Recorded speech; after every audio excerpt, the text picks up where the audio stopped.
Au début du XVIe siècle, apparaît une nouvelle religion, le protestantisme. Celle-ci se construit en opposition à l'Église catholique qui domine la chrétienté occidentale. Qui en est à l'origine? Quelles sont les raisons qui ont poussé à l'émergence d'une nouvelle religion?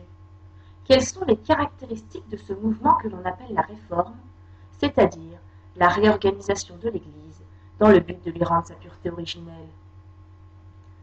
L'instigateur de cette nouvelle religion est Martin Luther. C'est un moine allemand qui appartient donc au clergé régulier catholique. En 1517, il rédige les thèses de Wittenberg, plus connues sous le nom de 95 thèses. Il y fustige ce qu'il considère être les dérives choquantes de l'Église catholique. Suite à la publication de ces 95 thèses et à son refus de renoncer à ces accusations, Luther est excommunié par le pape le 3 janvier 1521. Ses écrits sont brûlés sur ordre du grand pontife. C'est cette excommunication qui aboutit à la naissance du protestantisme. Convoqué devant l'empereur en 1521, Luther persiste et déclare: « Votre Majesté sérénissime et vos seigneuries m'ont demandé une réponse simple. La voici, sans détour et sans artifice. À moins qu'on ne me convainque de mon erreur par des attestations de l'Écriture ou par des raisons évidentes, car je ne crois ni au pape ni au concile, puisqu'il est évident qu'ils se sont souvent trompés et contredits. Je suis lié par les textes de l'Écriture que j'ai cités, et ma conscience est captive de la parole de Dieu. Je ne peux ni ne veux me rétracter en rien, car il n'est ni sûr ni honnête d'agir contre sa propre conscience. Me voici donc en ce jour. Je ne puis autrement que Dieu me soit en aide. »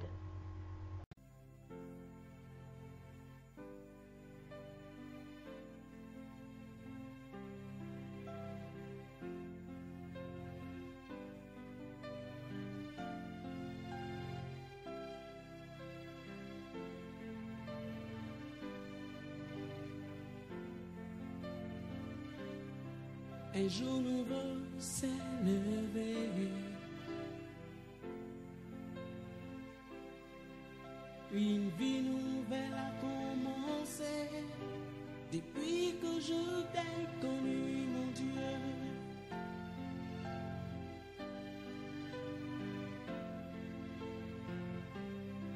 Un soleil nouveau s'est levé.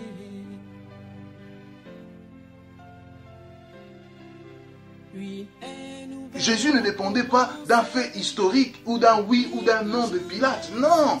Jésus dépendait de sa destinée prophétique que tous les prophètes avaient dit avant. Jésus dépendait de sa destinée du ciel.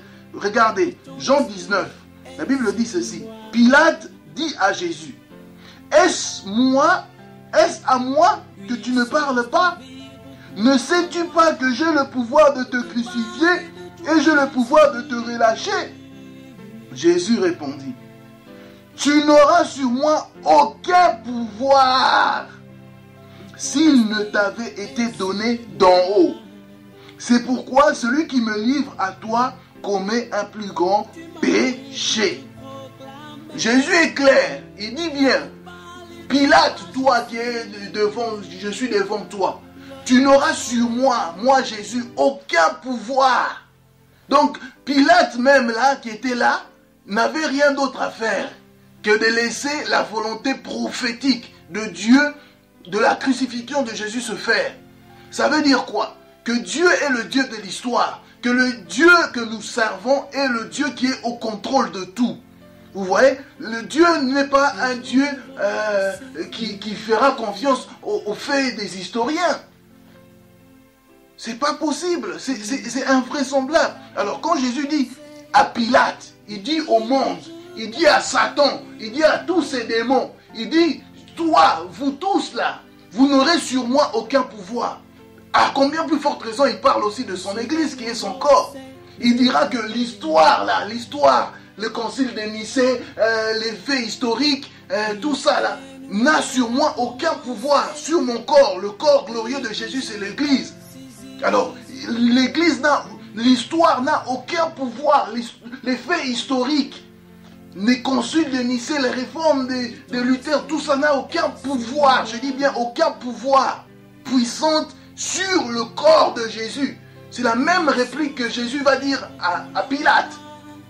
Alors aujourd'hui, il y a quelqu'un qui vient faire rentrer l'histoire des historiens charnels, satanistes. Il le fait rentrer et il falsifie la parole. La Bible dit, nous ne falsifions pas la parole. C'est-à-dire, il vient falsifier la parole pour affaiblir l'autorité de l'Église, l'autorité de la parole de Dieu, l'autorité de la puissance de la croix, l'autorité de la parole prophétique. Jésus dira clairement à Pilate, à Satan, à tous ces démons, à tous ces accusateurs, à toutes les nations, que Pilate, un roi, un puissant, n'aura aucun pouvoir sur lui.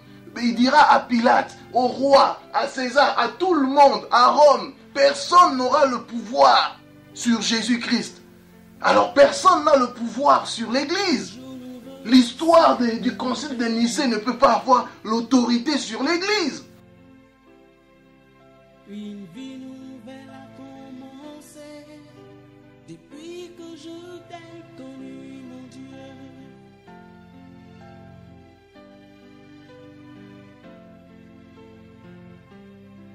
Et soleil nouveau s'est levé.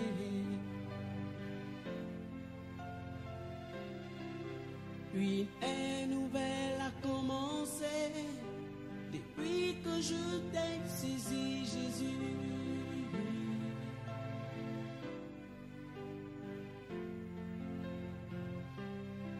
Et ton esprit est sur moi.